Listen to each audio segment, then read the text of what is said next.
Welcome to my channel easy learning accounts.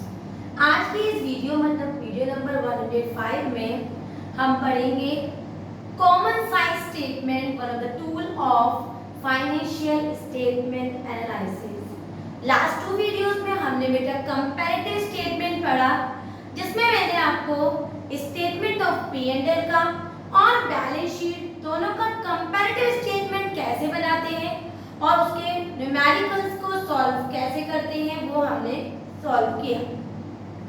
आज की इस वीडियो में हम कॉमन साइज स्टेटमेंट को पढ़ेंगे और उसका फॉर्मेट देखेंगे कि कॉमन साइज स्टेटमेंट किस तरह से हम बनाते हैं।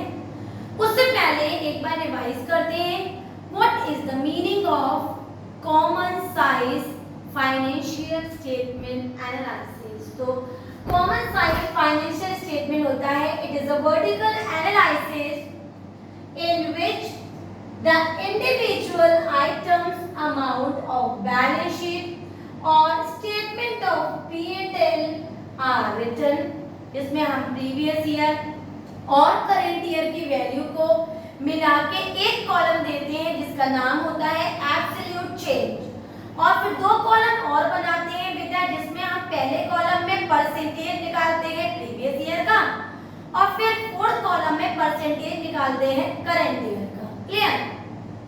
And then they are further converted into percentage, फिर हम इसको परसेंटेज में कन्वर्ट कराते हैं by taking a common base, जिसमें हम एक पर्टिकुलर अमाउंट को बेस ले लेते हैं। जैसे statement of P and L account जब बनाएंगे बेटा तो रेवेन्यू फ्रॉम ऑपरेशन को बेस ले लेंगे और इसकी परसेंटेज वैल्यू 100 मानेंगे और इसकी अमाउंट से बाकी जितनी भी वैल्यू होंगी फॉर्मेट में उनकी वैल्यू परसेंटेज ही हम निकाल लेंगे। Similarly in the balance sheet total liabilities और टोटल एसेट्स को हम बेस लेंगे, उनको 100 मान लेंगे और रिमेनिंग जितनी भी वैल्यूज हैं उनकी परसेंटेज उसको कॉमन फैक्टर या कॉमन बेस मान के हम निकाल लेंगे।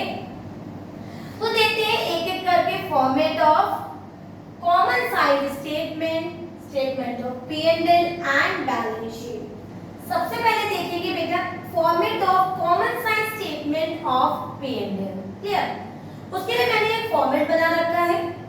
पहला column particular, the next is note number, the third one previous year amount and the fourth one current year amount. इस दोनों कॉलम को हम एक कॉलम मानेंगे, वो किसका कॉलम मानेंगे? एब्सोल्यूट चेंज का बेटा।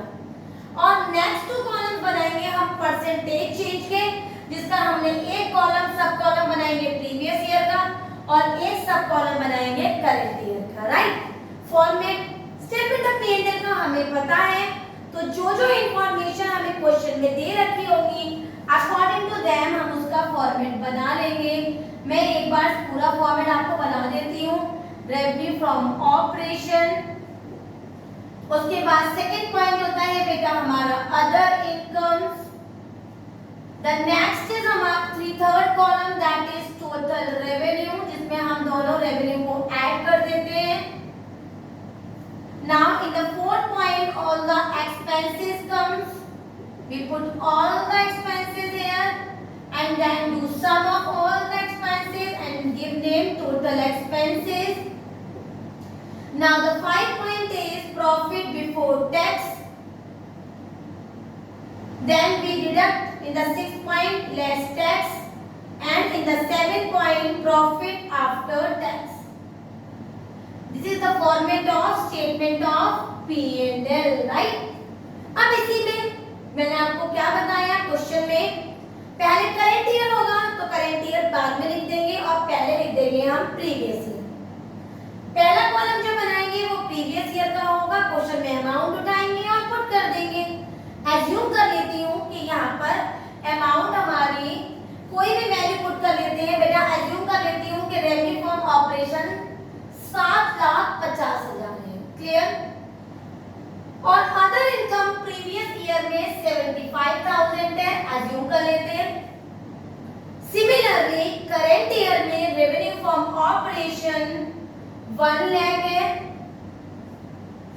और अदर इनकम हमारी एज्यूम कर लेते हैं हम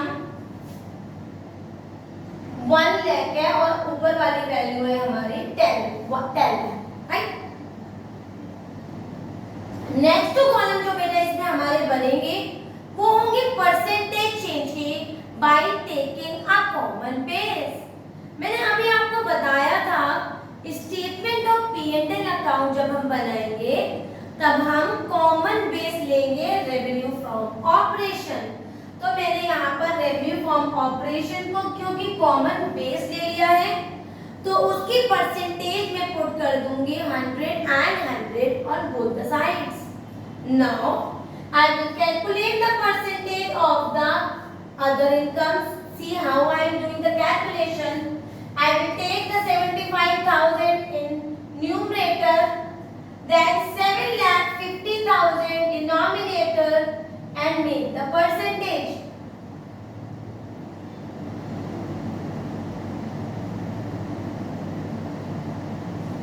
वैल्यू हमने ली थी बेटा पहले 7.5 फिर 75, तो हमारी वैल्यू एक बार और निकाल लेते हैं।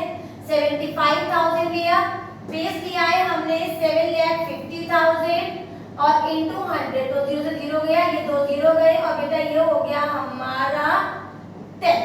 कितना आया बेटा हमारा परसेंटेज आ गया 10।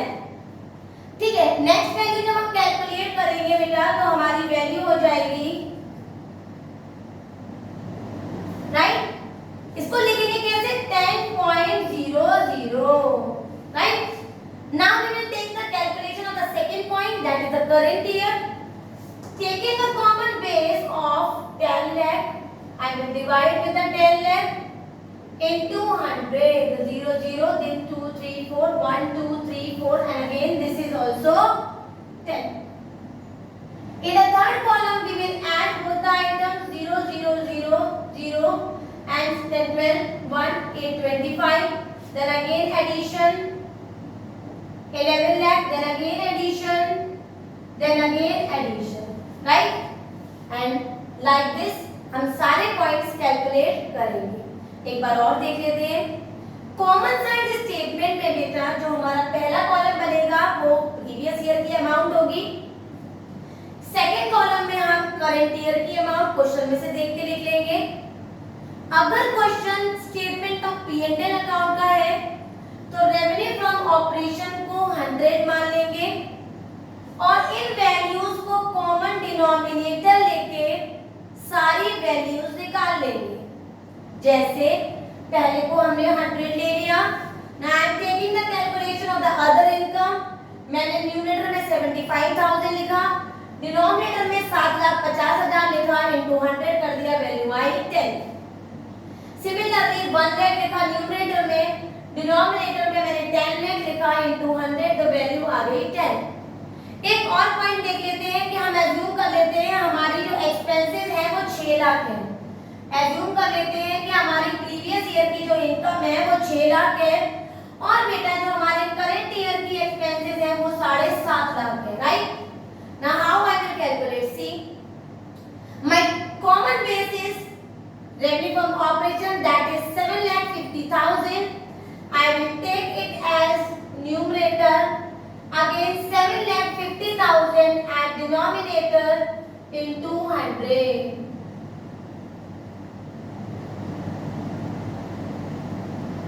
फाइव को रिवाइड करेंगे।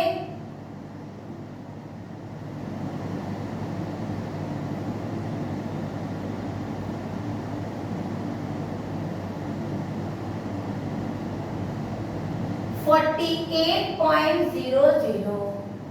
Again what we will do? Again we will make the percentage of the current year. Now taking 7,50,000 as numerator and 10 lakh as a common base into 100, 0 0 1 2 3 4 1 2 3 4, 75 is the points value is percentage change value of current year। Now we will make the addition. This is 6 lakh, again 7,50,000, 48.00, 75.00। Profit before tax is revenue minus expenses। 8,25,000 minus 6 lakh, 2,25,000। 11 lakh minus 7,50,000, 3,50,000. Again, what we will do? We will make the percentage. How? 2,25,000. Or we can directly deduct from 110 from 48. We can directly also deduct 2. Then 62. 62 will be the amount come under the percentage of the previous year. Now, in the current year, 110 minus 75, it will be 35. We assume that the percentage of tax is 10%. Assume कर लेते हैं कि tax का rate 10% है. इसका 10% निकालेंगे बेटा. 2,25,000 का परसेंट हो जाएगा 25,500 and 3,55,000 का 10% होगा 35,000. क्लियर है बेटा? अब इसको हम कैलकुलेट करेंगे. इसमें से इसको वैल्यू को माइनस किया. 2,25,000 minus 25,500 equals to 0 0 0. Then this is 2 0 and 2. 2,02,500. Similarly 0 0 0 5 1 3,15,000. And similarly now we will take the percentage. How we will take the percentage? 25,500 divided by 7,50,000 into 100 we will calculate here. And 35,000 into 10 lakh into 100 we will put here. Again same process. 6,02,500 divided by 7,50,000 into 100 come here. And lastly 3,15,000 divided by 10 lakh into 100 will come here. This is how we prepare a statement of P&L. Clear? Same तरीके से, same format से, same concept से बेटा balance sheet भी बनेगी. बस अंतर क्या आएगा? बस अंतर सिर्फ ये होगा बेटा कि यहाँ पर लिखा होगा हमारी बैलेंस शीट, ऊपर लिखा होगा हमारी balance sheet of the company. Question में जो भी कंपनी हो उसको आइडेंटिफाई करेंगे, एज ऑन लिखेंगे. और बेटा यहाँ पर जो हमारा फॉर्मेट क्वेश्चन में हमें ऑलरेडी गिवन होगा उसको पुट करेंगे. जैसे एज्यूम कर लेते हैं कि ए पॉइंट में हमें दे रखा है शेयर होल्डर्स फंड. एज्यूम कर लेते हैं कि बेटा हमें पहले पॉइंट में दे रखा है share holders fund. Now in the second point it's सब आइटम इज शेयर कैपिटल. इसका सब आइटम क्या ले लेते हैं बेटा? Share capital. वन मोर ले लेते हैं सेकंड में नॉन करेंट लायबिलिटीज. एज्यूम कर लेते हैं क्योंकि सिर्फ हम फॉर्मेट सीख रहे हैं. और इसके अंदर एक ही आइटम ले लेते हैं long term borrowings. Right? Then the third one is current liabilities. इसमें ले लेते हैं trade payable. And the next is total liabilities. Now we will do addition of total liabilities. Next, what we will do? हम second point लेंगे assets. And one point is non-current assets. जिसमें बेटा हम एक समझाने के लिए वर्ड ले लेते हैं fixed assets. और second में ले लेते हैं बेटा हमारी current assets. इसमें हम एग्जाम्पल ले लेते हैं trade receivable. और ये हो गया हमारा बेटा टोटल एसेट्स. तो ध्यान रखिएगा जब भी हम बैलेंस शीट बनाएंगे तो जो हमारा कॉमन बेस होगा वो होगा हमारी total liabilities and total assets. Assume कर लेते हैं जैसे हमारा मान लो टोटल आ रहा है 6 लाख. 6 लाख और सिमिलरली बेटा यहाँ पर भी टोटल आ रहा है 6 लाख और 6 लाख. अच्छा बैलेंस शीट हमें पूरी क्वेश्चन में ऑलरेडी गिवन होती है तो फिर हमें बिल्कुल सेम टू सेम उतारनी होती है. वहां हमें टेंशन नहीं होता कि हम ये फॉर्मेट कैसे पुट करेंगे. एज्यूम कर लेते हैं हमारी शेयर कैपिटल दे रखी है यहाँ पर 2 लाख और बेटा यहाँ दे रखी है हमें टोटल लायबिलिटीज है हमारी 1 लाख और ये है ट्रेड पेएबल है हमारे 3 लाख. 3 4 5 6 और यहाँ पर एज्यूम कर लेते हैं कि बेटा ये हमें करंट में दे रखा है 3 लाख और 1 लाख हमें यहाँ दे रखा है और हमारे 3 और 1 4 5 6 7 5 6 2 लाख दे रखा है बेटा हमें यहाँ पर ट्रेड पेबल। अब देखिए इसको कैसे सॉल्व करेंगे। हमने फॉर्मेट उतारा, हमने टोटल अमाउंट जो गिवन थे उसमें प्रीवियस ईयर की अमाउंट लिखी बेटा, करंट ईयर की अमाउंट लिखी और पूरा format as it is note कर दिया। यहाँ पर भी एज्यूम कर लेते हैं कि मान लो हमारे फिक्स्ड एसेट्स है 3 लाख और 3 लाख है हमारे ट्रेड पेबल और 4 लाख है इधर हमारा और 2 लाख है हमारे ट्रेड रिसीवेबल ना, right. Now 6 lakh is exam. अब इसे सेम प्रोसेस से पढ़ेंगे जैसे हमने स्टेटमेंट ऑफ P&L का पॉइंट्स किए थे। देखिए कैसे, we are taking a base, statement of P&L में बेस क्या लिया था, रेवेन्यू फ्रॉम ऑपरेशन। इसमें किसका बेस ले लेते हैं बेटा, टोटल लायबिलिटीज का और टोटल एसेट्स का।